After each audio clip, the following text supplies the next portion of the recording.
protsendiga. Ehk siis palju kange.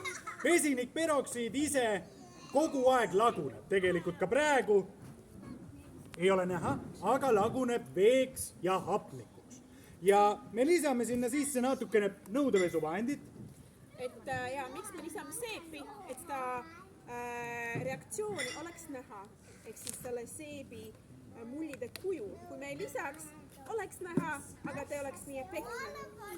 Nii, et see seep on just selleks, et see katse oleks palju nähtavam. Ja see lagundamine. Ja kas te praegu näete midagi seal toimub? Ei toimu. Sest meil ei ole lisatud need kolmandad ained, mis on keemias kutsutakse katalüsaatoriks. Ehk siis need on need, mis teevad ja kiirendavad selle reaktsiooni.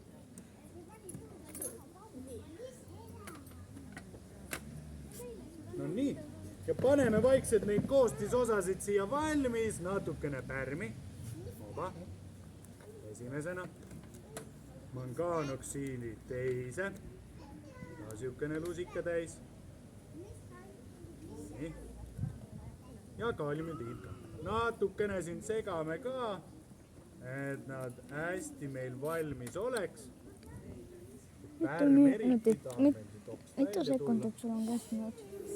Nii. 2 minutit, mul on 1. Nii, te olete valmis? Jaa. Te juba filmite, jah? Okei, väga hea. No esimeseks... Vaadake ikka oma silmadega ka. Jah, proovime esimeseks siis seda sama pärmi ja vaatame, kuidas tema meil seda reaktsiooni läbi viib. Pärm. Vaadake ette. Tuleb hambapasta, tuleb.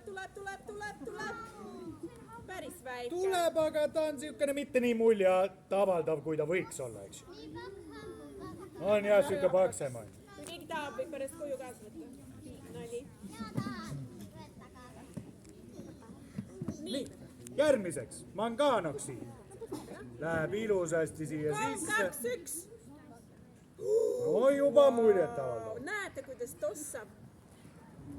Nüüd see reaktsioon ka tegelikult tekitab kuumust, nii et kogu see vaht on meil ka sutsukene siukene kuum. Vaata, ja kus see linge tegi. vesinikperoksiid, eks ju, lõhestus hapnikuks ja veeks.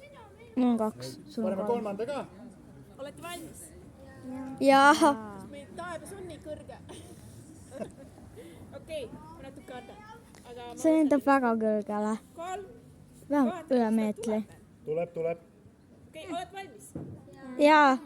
3, 2, Meeter. 1.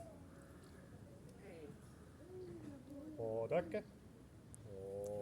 Kollane. No tundub nagu ei oleks midagi, aga... Aga... See läheb suuremaks. See läheb õhku. See muutub valgeks.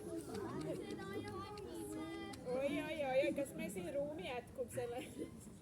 Ja nüüd ma mainisin, eks ju, et hapnik tekib siin kõrval ja me näeme seda väga hästi, kui ma selle tiku siia sisse panen.